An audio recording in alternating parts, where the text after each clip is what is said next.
আমার কেন জানি মনে হচ্ছে ক্রিস কুলম্যান এবার একটু বেশি বেশি ডিমান্ড করতেছে। উনার নতুন যে ডিমান্ড সেটা দেখার পর আসলে আমি কনফার্ম করে বলতে পারি উনাকে আসলে বাফুফের পক্ষে হামজা চৌধুরীদের কোচ হিসেবে নিয়োগ দেওয়া সম্ভব হবে না।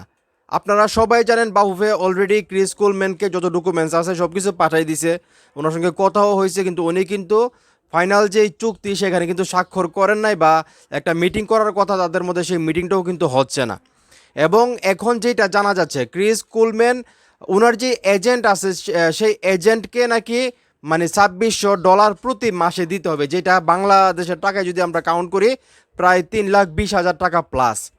চিন্তা করে দেখেন, যেখানে আসলে ক্রিস কুলম্যানের যেই মানে বাৎসরিক যে টাকাটা বা মাসিক যে টাকাটা প্রায় 60 লাখ টাকা প্লাস, সেটা দিতেই মানে বাফুফের অবস্থা টাইট হয়ে যাচ্ছে, যেখানে সরকারি সহায়তায় বিসিবির সহায়তায় মানে সেইটা আসলে ফিল আপ করা হবে। সেইখানে এখন যে ডিমান্ড করা হচ্ছে যে এজেন্টকে নাকি 3 লাখ টাকার উপরে দিতে হবে। এছাড়াও কিন্তু আসলে ক্রিস কুলম্যান ওনার অনেক ডিমান্ড, আপনারা সবাই জানেন। ওনাকে যখন প্রস্তাব দেওয়া হয় উনি কিন্তু বলছে যে উনি ওনার পুরো ইউনিট নিয়ে আসবে, ওনার সহকারী কোচও ওনার যে ইউনিটের ভিতরে আছে, ফিজিওথেরাপি ওনার ইউনিটের ভিতরে আছে, আবার আদার্স যে কাজটা আছে যারা নাকি সাপোর্টিং মানে কাজ করে সবাইকে, মানে ওনার যে টোটাল যে টিমটা নিয়ে কাজ করে সবাইকে আনতে হবে।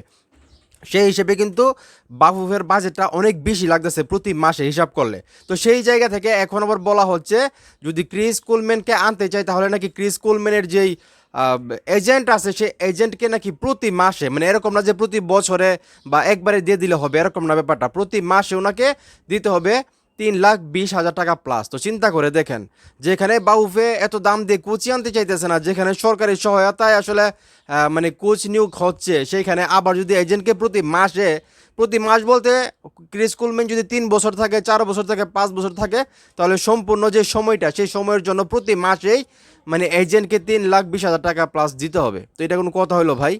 এটা তো কোনো কথা হলো না। বাফুফে চেষ্টা করতেছে বাংলাদেশের যারা ফুটবলকে ভালোবাসে সবাই চাইতেছে ক্রিস কুলম্যান বাংলাদেশের কোচ হিসেবে আসুক, হামজা চৌধুরীদের কোচ হিসেবে আসুক। উনি খুবই যোগ্যতা সম্পন্ন একজন কোচ, কিন্তু ওনার যে ডিমান্ড প্রথম থেকে আজ পর্যন্ত চিন্তা করে দেখেন, আমরা যদি ওনাকে মেন কোচ হিসেবে নিয়োগ দিতাম এবং বাংলাদেশের যেই অল্প টাকার ভিতরে যে কোচগুলো আছে, সাপোর্টিং কোচ যদি আমরা, সহকারী কোচ যদি আমরা ধরি, তাহলে কিন্তু খরচটা অনেক কম আসতো। কিন্তু ওনার যে টিম সেই টিমটাকে আনতে গিয়ে কিন্তু অনেক টাকা লাগতেছে, সেটা আপনারা সবাই জানেন। এবং সেটা কিন্তু বাফুফে বা বিসিবি তারা আলোচনা করে কিন্তু রাজিও হয়েছে, টাকাও দিবে। কিন্তু এখন মেইন যে সমস্যাটা মানে যেখানে আটকায় আছে টোটাল বিষয়টা আসলে এজেন্টের উপর। এখন মানে নতুন ডিমান্ড ক্রিস কোলম্যানের যে ওনার যে এজেন্ট আছে সেই এজেন্টকে নাকি 3,20,000 টাকা প্লাস মানে $2,600 প্রতি মাসে দিতে হবে। তো এটা শোনার পর আসলে বাহুফের দোষ আছে আমি জানি, কিন্তু এই ডিমান্ডটা শোনার পর আমার মনে হচ্ছে না যে বাহুফে এত টাকার রিস্ক নেবে বা এত টাকা দিয়ে আসলে কোচ আনবে। যদিও বাহুফের একটা ভুল আছে আমার যেটা মনে হয়, তাদের উচিত ছিল যখন ক্রিস কুলম্যানের সঙ্গে কথা বলে তখন এই জিনিসগুলো আসলে ভেঙে নেওয়ার, যে এজেন্টের টাকাটা আসলে কে দেবে। যদি আগে তারা কথা বলে নিত তাহলে হয়তো ক্রিস কুলম্যান এই ডিমান্ডটা করতে পারতো না। তারপর আমি মনে করতেছি যে এত টাকা দিয়ে আসলে মানে হামজা চৌধুরীদের কোচ নিয়োগ দেবে কিনা, যেহেতু তারাই সহায়তা নিয়ে আসলে কোচ নিয়োগ দিতেছে, আপনারা সবাই জানেন সরকারি সহায়তায়।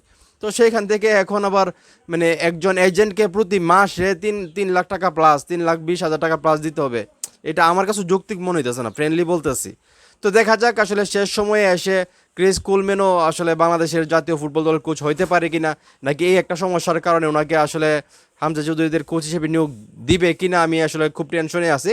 তো এখন এই মুহূর্তে যারা আমার এই ভিডিও দেখতেছেন আপনারা সবাই দেখতেছেন যে ক্রিস কোলম্যান প্রথম থেকেই ওনার অনেক ধরনের ডিমান্ড, যে ডিমান্ডগুলো আসলে বাহুফে আসলে পূরণ করার চেষ্টা করছে বা করতেছে। এবং এখন যে ডিমান্ড ওনার এজেন্টকে আবার $2,600 দিতে হবে প্রতি মাসে, এটা আমার কাছে একটু বেশি বেশি হয়ে যাচ্ছে। তো আপনারা কি মনে করেন সেটা অবশ্যই কমেন্ট করে জানাবেন। ভিডিওটা ভালো লাগলে অবশ্যই শেয়ার করবেন।